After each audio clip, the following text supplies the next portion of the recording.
اور جو 4 سالہ منصوبہ جماعت اسلامی بناتی ہے اس میں بھی اصلاح معاشرہ کو ایک خاص اہمیت حاصل ہے، اور اس میں شعبہ خواتین بھی ہمارا کام کرتی ہیں۔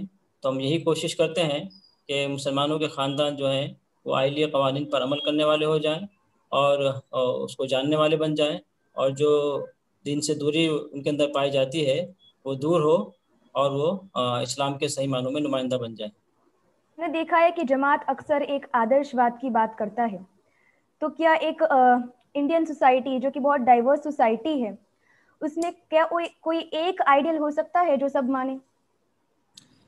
دیکھیے آئیڈیل دراصل کیا ہے، انسان چاہتا ہے امن اور سکون، وہ یہ چاہتا ہے کہ زندگی میں اس کو امن میسر آ جائے، اور اسی کی تلاش میں وہ خود مختلف نظام بناتا ہے، مختلف رولز بناتا ہے، مختلف قوانین بناتا ہے، یہاں تک کہ ملک کے جو قوانین بنائے جاتے ہیں، جو کانسٹیٹیوٹ کیے جاتے ہیں، جو کانسٹیٹیوشن بنایا جاتا ہے، وہ اسی لیے بنایا جاتا ہے کہ کوئی ایک آدرش سوسائٹی وجود میں آئے۔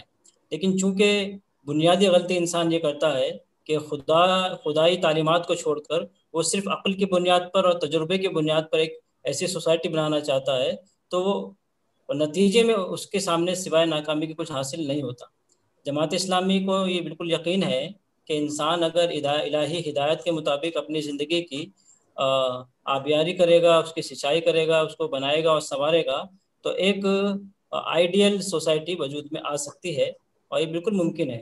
اور ہمارے سامنے تو یہ مثال بھی موجود ہے، نبی کریم صلی اللہ علیہ وسلم نے جو سوسائٹی بنائی تھی جس کو مدنی سوسائٹی کہتے ہیں، وہ مدنی سوسائٹی ایسی سوسائٹی تھی جس کو آئیڈیل سوسائٹی کہا جا سکتا ہے، جہاں پر تمام افراد کے حقوق محفوظ تھے، جہاں پر کسی پر ظلم نہیں ہوتا تھا، وہ خواہ عورتیں ہوں، وہ خواہ بچے ہوں، وہ مرد ہو، عورت ہو، بوڑھے ہوں، جوان ہو، کوئی بھی ہو، مسلم ہو، غیر مسلم ہو، سب کے حقوق متعین تھے، اور سب کی عزت، عصمت اور رفعت محفوظ تھی، اور ایک خوشحال سماج ہے جو ہم وہاں پہ دیکھ سکتے ہیں۔ تو یہ اسی طرح کا ایک سماج پھر سے انشاءاللہ بنایا جا سکتا ہے۔ انشاءاللہ۔ ایک انڈیویجول اور ایک فرد کے ڈیولپمنٹ اور گروتھ میں ایک خاندان کیا کردار ادا کرتا ہے؟ دیکھیے یہ سوال اس پہلو سے اہم ہے کہ انسانوں میں اور جانوروں میں بنیادی فرق یہی ہے، اللہ تبارک و تعالیٰ نے جانوروں کو عقل نہیں دی ہے، لیکن انسان کو اللہ تعالیٰ نے عقل دی ہے۔ عقل دی ہے اس پہلو سے انسان صرف سماجی حیوان نہیں ہے، بلکہ وہ سماجی ایک ایگزسٹنس، ایک سوشل ایگزسٹنس ہے، اس کو حیوان سے تعبیر نہیں کرنا چاہیے۔ تو میں سمجھتا ہوں کہ اگر انسان الہی ہدایت کے مطابق اپنی پوری زندگی کو اگر منظم کرے گا تو وہ ایک بہتر سوسائٹی بنا سکے گا، ایسا میرا خیال ہے۔ میڈیا اور عام طور پہ جو چرچائیں ہوتی ہیں اس سے یہ پتہ چلتا ہے کہ جو خاندانی سمسیائیں ہیں وہ مسلم سماج میں زیادہ پائی جاتی ہے، ایسا محسوس ہوتا ہے۔ تو جماعت کو صرف مسلمانوں پر فوکس نہیں کرنا چاہیے تھا، ایسا آپ کو نہیں لگتا؟ نہیں، یہ بات بالکل حقائق پر مبنی نہیں ہے۔ خاندانی مسائل مسلمانوں کے اندر ضرور پائے جاتے ہیں، لیکن مجموعی طور پر اگر ہم صورتحال کو دیکھیں گے تو اس گئی گزری صورتحال میں بھی مسلمان جو ہے دیگر سماج کے مقابلے میں بہتر ہے۔ مثال کے طور پر آپ دیکھ لیں، فیمیل فوسٹیسائڈ کا مسئلہ مسلم سماج میں بہت کم ہے۔ آپ اولڈ ایج ہوم کا مسئلہ دیکھ لیں، وہ مسلم سماج میں بہت کم ہے۔ آپ طلاق کی بڑھتی ہوئی شرح کا معاملہ دیکھ لیں تو اس کو بھی مسلم سماج بہت کم ہے۔ تو ایسے بہت ساری چیزوں کو گنایا جا سکتا ہے جس سے یہ کہنا زیادہ صحیح ہے کہ مسلمانوں کے مقابلے میں جو دوسرے سماج ہیں ان کے یہاں مسائل زیادہ ہیں۔ البتہ مسلمانوں کی صورتحال بھی چونکہ بہت اطمینان بخش نہیں ہے، کیونکہ دین کی دوری کی وجہ سے ان کے اندر بھی کچھ کمزوریاں در آئی ہیں، انہیں بھی ہمیں ایڈریس کرنا ہے، ان کو بھی دور کرنا ہے۔ لیکن چونکہ اسلام جو ہے وہ کسی کی مونوپولی نہیں ہے، وہ سارے انسانوں کے لیے ہے، جو بھی چاہے ان نظام فطرت کو ایکسیپٹ کر سکتا ہے، اس کے مطابق اپنی زندگی کی تعمیر کر سکتا ہے۔ تو جماعت اسلامی بیسکلی چاہتی ہے کہ یہ انسانوں کے بنانے والے کا دیا ہوا طریقہ ہے، تو انسانوں تک پہنچنا چاہیے۔ تو جماعت اسلامی اس لیے تمام لوگوں کو ایڈریس کر رہی ہے، نہ صرف مسلمانوں۔ جب آپ مضبوط خاندان، مضبوط سماج کی بات کرتے ہیں تو آپ سوسائٹی کی وہ سب سے بیسک یونٹ تک پہنچنے کی بات کرتے ہیں۔ یہ تو انڈیا جیسے ایک بڑی کنٹری میں آپ کے پاس کیا پروگرام ہے جو آپ سب خاندان تک پہنچ سکیں گے، اور گجرات میں اسپیشلی کتنے گھر تک پہنچنے کا ٹارگیٹ ہے؟ دیکھیے کسی بھی سماج کو جب ہم ٹارگیٹ کرتے ہیں تو سماج کا بیسک یونٹ ایک گھر ہی ہوتا ہے. وہ گھر اگر سنور جائے، جس طرح انسان کی شخصیت کو سنوارنے میں اس کے دل کا سب سے اہم رول ہوتا ہے کہ اس کا دل سنور جائے تو پوری شخصیت سنور جاتی ہے، اسی طرح سے اگر خاندان سنور جائے، وہ مضبوط اور مستحکم ہو جائے، تو سماج بھی مضبوط اور مستحکم ہو جائے گا. اس لیے بنیادی طور پر ہماری کوششیں یہ ہیں کہ خاندان بہتر ہونا چاہیے. اس سلسلے میں جماعت اسلامی گجرات نے کم و بیش اندازہ لگایا کہ ہم تقریباً 4-5 لاکھ لوگوں تک ڈائریکٹلی اور انڈائریکٹلی پہنچیں گے اور یہ پیغام دیں گے کہ ہمارے خاندان کن بنیادوں پر استوار ہونے چاہیے. ہماری نظر میں پہلے ایسی کئی کمزوریاں آئیں جو خاندان کو تباہ کرنے کے لیے ایک سخت کردار ادا کرتی ہے. تو ایسی کمزوریوں کو ختم کرنے کے لیے آپ کے پاس کیا پلانز ہیں اور کون سے سٹیپس لیے جانے چاہیے تھے جو نہیں لیے جا رہے ہیں؟ کن کمزوری کی طرف اشارہ ہے آپ کا؟ ان کی تھوڑی پہلے وضاحت کریں تو. پہلے ہم نے جو کمزوریاں دیکھی جس سے ایک خاندان تباہ ہو رہے تھے، پہلے ہی کویشچن میں ہم جو دیکھے تھے تب ہمارے جی سامنے کمزوریاں آئی تھی، اسی کی بات کریں گے. دیکھیے، سب سے پہلے تو ہمیں جاننا پڑے گا کہ خاندان کیوں تباہ ہو رہا ہے. مرض کو ڈائگنوز کرنا پڑے گا کہ یہ مرض پیدا کیا ہوا. جب تک وہ مرض ڈائگنوسس نہیں کر پائیں گے ہم، تب تک اس کا حل ہم نکال نہیں پائیں گے. تو مرض کی تلاش سب سے پہلے ضروری ہے. تو آپ کے سوال کا سب سے پہلا جز یہ بنتا ہے کہ یہ مرض کیوں پیدا ہوا، اور جب اس سوال کا جواب دیں گے تو سامنے یہ باتیں آئیں گی کہ خاندانی نظام کے کمزور ہونے کی مختلف وجوہات ہیں. ان میں سے ایک وجہ تو یہ ہے کہ ہماری ملت کا کہیں یا ہمارے ملک کا کہیں، نوجوان طبقہ خاص طور سے وہ مغربی تہذیب کے پیچھے اندھا دھند دوڑ رہا ہے. اس مغربی تہذیب کے پیچھے جس کی بنیادیں خدا بیزاری پر ہیں اور مادے کے اوپر ہیں، یعنی میٹلسٹک سوچ ہے جن کی، تو اس وجہ سے خاندان کے اندر بہت سارے مسائل پیدا ہو. بنیادی طور پر 3 طرح کی تھاٹس ہیں جس کی وجہ سے ہمارے خاندان بگڑے ہیں. ایک تو ہے انڈیویڈولزم، یعنی انفراد پسندی، کہ آدمی کا خود ہی اپنے آپ کو صرف پسند کرنا، اپنی خوشی کو ترجیح دینا، اپنی لذت کو ترجیح دینا، اپنی مرضی کے مطابق جینا. وہ جو نعرہ لگایا جاتا ہے نا، مائی وش مائی لائف، میں جیسے چاہوں اپنی زندگی گزاروں، ایک یہ بنیادی تھاٹ تھی جس کی وجہ سے خاندانی نظام جو ہے وہ ٹوٹ پھوٹ کا شکار ہوا ہے. دوسری جو بنیادی وجہ تھی، وہ بنیادی وجہ تھی جینڈر بایسنس. یعنی انڈسٹریلائزیشن کے بعد جب ہم یہ دیکھتے ہیں کہ خواتین کو بھی انڈسٹریز میں جوڑا گیا، ان کو بھی ایز اے ورکر ان کو بھی ریکروٹ کیا گیا، اور ان کو تو اس وقت یہ تحریک چلی کہ جینڈر بایسنس نہیں ہونا چاہیے، اس کو ختم ہونا چاہیے. مرد اور عورت جو ہیں بالکل برابر ہیں، جو کام مرد کر سکتا ہے وہ کام عورتیں بھی کر سکتی ہیں. یہ بات کچھ حد تک تو صحیح تھی، لیکن وہ کام جو عورتیں کر سکتی ہے وہ کام مرد نہیں کر سکتا. لیکن یہ کہ یہ تھاٹس بہت تیزی کے ساتھ پھیلے کہ بھائی جو کام مرد کر سکتا ہے وہ عورت بھی کر سکتی ہے، لہٰذا اس تھاٹس کے نتیجے میں بھی جو ہے برائی پیدا ہوئی. اور تیسری وجہ جو تھی وہ بنیادی طور پر اباحت پسندی تھی، یعنی کہ میرے دل کو جو چیز پسند آئے، میرے دل کو جو چیز اچھی لگے میں وہ کروں، جس کو ہم فحاشت بھی کہہ سکتے ہیں یا عریانت بھی کہہ سکتے ہیں، کہ آدمی کا اپنی مرضی کے مطابق زندگی گزارنا. یہ بنیادی 2-3 تھاٹس تھی جس کی وجہ سے خاندانی نظام ٹوٹ پھوٹ کا شکار ہونے لگا. اب دوسرا سوال یہ پیدا ہوتا ہے کہ ان تھاٹس کی بنیاد پر خاندان ٹوٹ پھوٹ کا شکار کیوں ہوا.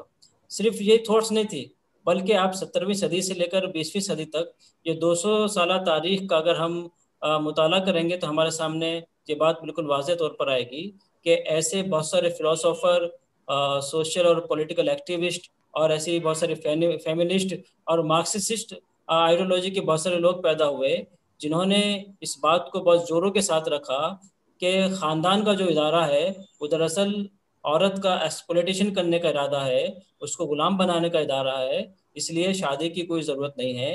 ایک عورت اپنی آزادی کے ساتھ زندگی گزار سکتی ہے اور اکنامیکل اس کا ڈیولپمنٹ اپنے طور پر ہو سکتا ہے. ایک خاتون جب شادی کرتی ہے تو مرد پر ڈیپینڈ ہو جاتی ہے، اس کا استحصال ہوتا ہے، گویا کہ وہ اپنے استحصال کے لیے کانٹریکٹ سائن کرتی ہے. اس طرح کے تھاٹس کو جو ہے سماج کے اندر بہت تیزی کے ساتھ پھیلایا گیا پورے یورپین کنٹریز میں، کہ آگے بڑھنے کے لیے اور ترقی کرنے کے لیے یا زندہ رہنے کے لیے شادی کرنا ضروری نہیں ہے. یہ گہر اہم ہے. بلکہ خود ہمارے ملک میں بھی آپ جانتے ہو شفر اجریس نے اس بات کو برسر عام یہ بات اس نے کہی کہ شادی کی بالکل ضرورت نہیں ہے، یہ ایک قدیم ادارہ تھا اور بالکل فطرت کے خلاف تھا. اس لیے انسانوں کی اپنی ایک کھوج تھی اور یہ لوگوں نے جبراً اپنے اوپر مسلط کر لیا تھا. تو اب اس نئے زمانے میں شادی بیاہ کرنے کی کوئی ضرورت نہیں، بلکہ ایک جگہ تو یہ کہتے ہیں کہ میرج جو ہے، شادی جو ہے، وہ محبت کا قتل ہے. تو اس سے اندازہ ہوتا ہے کہ اس طرح کی جب تھاٹ سماج میں بہت تیزی کے ساتھ پھیلی اور خواتین خود کمانے لگیں، خود کفیل ہونے لگیں، تو ان کو یہ محسوس ہوا کہ ان کو خاندان بنانے کی ضرورت کیا ہے. تو لہٰذا خاندان سے بیزاری کا معاملہ جو ہے پیدا ہوا اور خاندان ٹوٹ پھوٹ کا شکار ہونے لگے. تو یہ بنیادی وجہ تھی جو جس کے پیچھے بہت سارے مغربی تھنکرس اور فلاسفرس اور سوشل اور پولیٹیکل ایکٹیوسٹ کی تھاٹس ہے، جنہوں نے خواتین کی آزادی کے نام پر فیمنسٹ کی موومنٹ شروع کی اور یہ کانسیپٹ دیا کہ ایک خاتون کو اگر وہ آگے بڑھنا چاہتی ہے تو اسے شادی کو ڈسکریج کرنا چاہیے. ہمارے نان مسلم بھائی بہنوں کے سامنے ہمیں خاص طور پر مضبوط خاندان کے سلسلے میں کون سی اسلامی جو تعلیمات ہے وہ رکھنی چاہیے؟ کہ برادران وطن کے سامنے ہمیں خاص طور سے یہ باتیں رکھنی چاہیے کہ اسلام نے عورتوں کو کون سے حقوق دیے ہیں. عورتوں کے حقوق سے متعلق جو تفصیلات قرآن میں آئی ہیں، تعلیم کا حق ہے، ان کو وراثت کا حق ہے، ان کو مہر کا حق ہے، ان کو ملکیت رکھنے کا حق ہے، ان کو رائے دینے کا حق ہے. تو بنیادی طور پر اسلام نے جو تعلیمات دی ہیں وہ ساری تعلیمات ان کے سامنے رکھی جانی چاہیے. فیمنسٹ آرگنائزیشنس اور موومنٹس جن بنیادوں پر کھڑی ہوئی ہیں، صحیح معنوں میں اگر ہم دیکھیں تو ایک صحیح اگر فیمنسٹ سوچ کہہ سکتے ہیں تو اسلام نے وہ ساری چیزیں خواتین کو دی ہیں. لیکن فیمنسٹ موومنٹ نے جس الحاد کی بنیاد پر اپنی موومنٹ رکھی تھی، اس کے نتیجے میں یہ ہوا کہ خواتین کا جو فیمینائن کیریکٹر تھا، یعنی اس کا ناریتو جو تھا، اس کی نسوانیت گم ہو کے رہ گئی، ختم ہو گئی اور وہ صرف ایک کموڈیٹی بن کے رہ گئی. لیکن اسلام نے جو خواتین کو حقوق دیے ہیں وہ فطری حقوق ہیں جو خواتین کو ملنے چاہیے. اگر ان تمام حقوق کو، ان تمام تعلیمات کو برادران وطن کے سامنے رکھیں گے تو اس میں ایک بڑی کشش ہوگی. اور وہ ان تعلیمات کو بھی رکھا جا سکتا ہے کہ آج ہم یہ دیکھتے ہیں کہ برادران وطن میں ایک بڑی تعداد ہے جو فیمیل فسٹیسائڈ کا شکار ہے، اور جس کے نتیجے میں مرد اور عورت کا جو تناسب ہے وہ بگڑ گیا ہے. بعض ریاستوں میں 1000 مردوں کے مقابلے میں صرف 834 خواتین رہ گئیں. یہ صورتحال یہ ہے. آپ دیکھیں برادران وطن میں اولڈ ایج ہوم کی تعداد دھیرے دھیرے بڑھتی چلی جا رہی ہے. تو یہ سارے مسائل ہیں. تو ان تمام جو مسائل ان کے سماج میں پائے جاتے ہیں، ان تمام مسائل کو ہم اسلامی تعلیمات کی روشنی میں ایڈریس کر سکتے ہیں. خواتین سے متعلق نیگیٹو پروپیگنڈا کیا جاتا ہے، جبکہ آپ کا کہنا ہے کہ اسلام ایک آئیڈیل دے سکتا ہے. اس کی کیا دلیل ہے؟ بنیادی طور پر جو دلیل ہے وہ یہ ہے کہ آج دیکھیں، یہ مغربی دنیا میں سب سے تیزی کے ساتھ پھیلنے والا اگر کوئی مذہب ہے تو اسلام ہے. ان حالات میں جبکہ پوری دنیا کی میڈیا منظم انداز میں اسلام کے خلاف اور بالخصوص خواتین سے متعلق نیگیٹو پروپیگنڈا پھیلا رہی ہے، اس کے باوجود بھی اسلام اپنی رفتار کے ساتھ بڑھ رہا ہے. اور میں کچھ مثال کے طور پر اگر آپ کو نام بتاؤں تو دیکھیے BBC کی یونا ریڈلی ہیں، ٹونی بلیئر کی کزن ہیں، کرسٹین بیکر جیسے اداکارہ ہیں. یہ سب نو مسلم ہیں اور انہوں نے اسلام کو قبول کیا ہے. اسلام کے خاندانی نظام میں، اسلام کی تعلیمات میں وہ کشش ہے، کیونکہ اسلام ایک فطری مذہب ہے، اس لیے اس کشش کی بنیاد پر انہوں نے اسلام کو ایکسیپٹ کیا ہے. آپ ایک فیمنسٹ کو دیکھ لیجیے، تھیریسا کوربن، وہ خود اپنی سابقہ زندگی سے توبہ کرتی ہے اور حجاب اختیار کرتی ہے.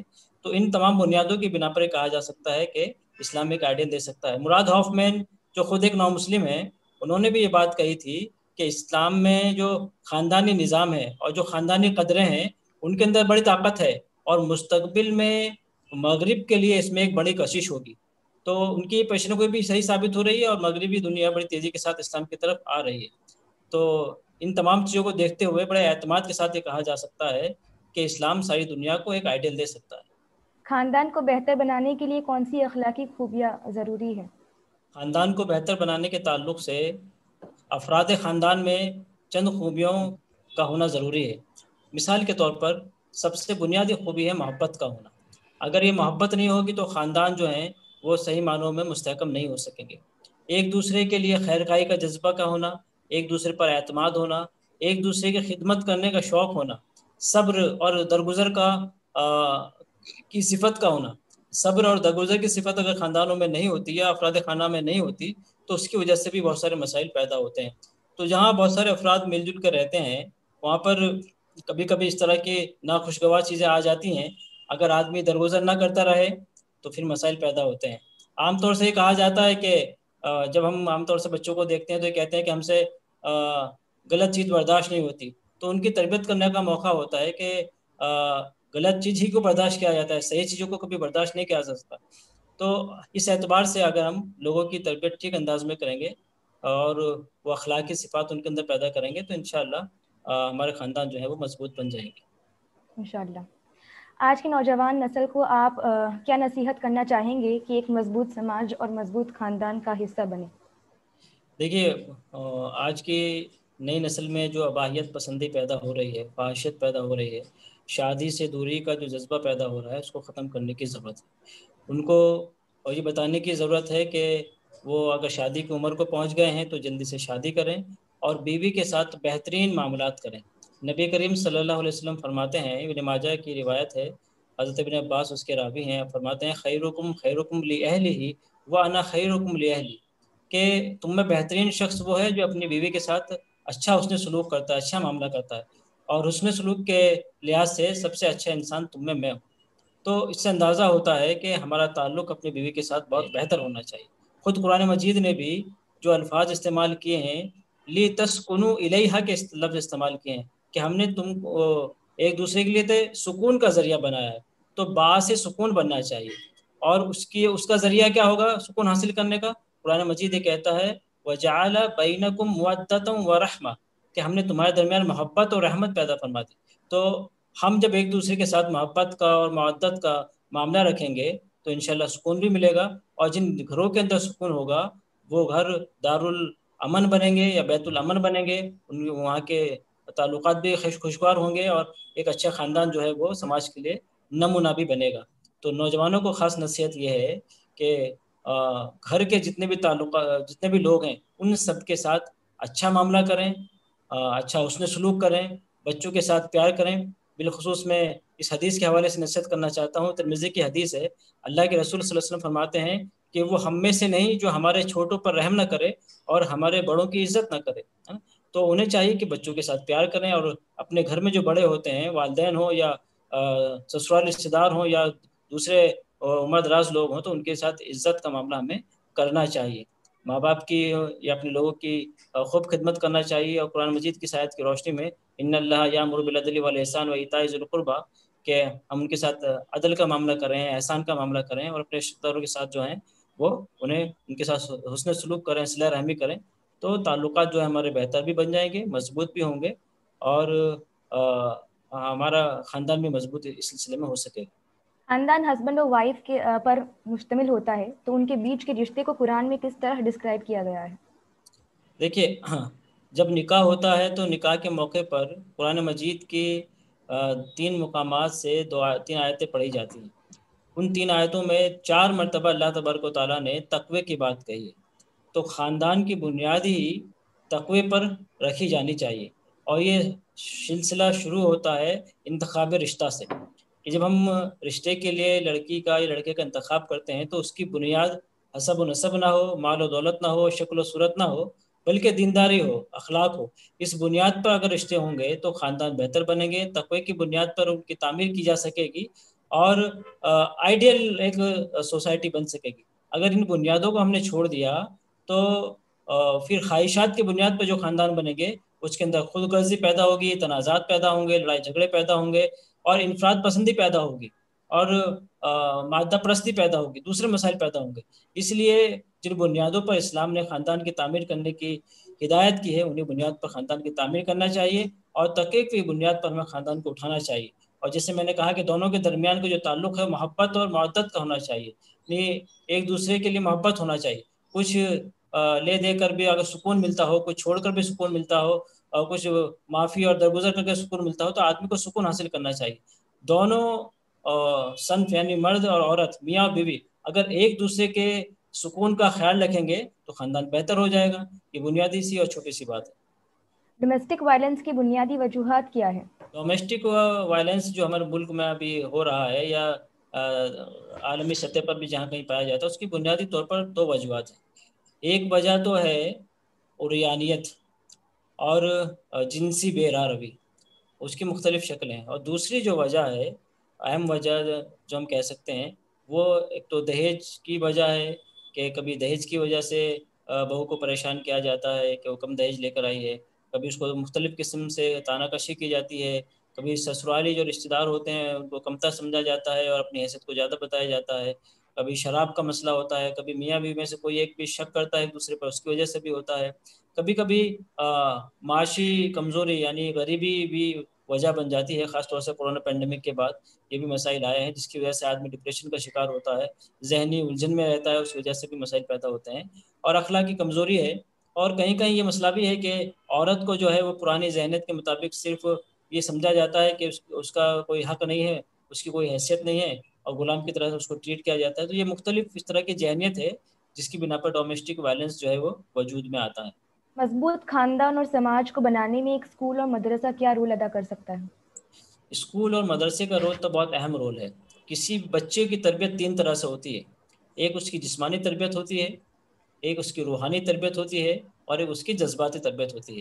عام طور سے جتنی بھی لیونگ بینگس ہیں وہ سب جسمانی تربیت تو کرتے ہیں اپنے بچے کی، بچے کو خوراک دیتے ہیں، کھلاتے ہیں، پلاتے ہیں، اس کو بڑا کرتے ہیں، لیکن اس کی جو روحانی اور جذباتی تربیت ہے اس میں کہیں نہ کہیں وہ غفلت برتتے ہیں، اور غفلت برتنے کے نتیجے میں دوسرے مسائل پیدا ہوتے ہیں۔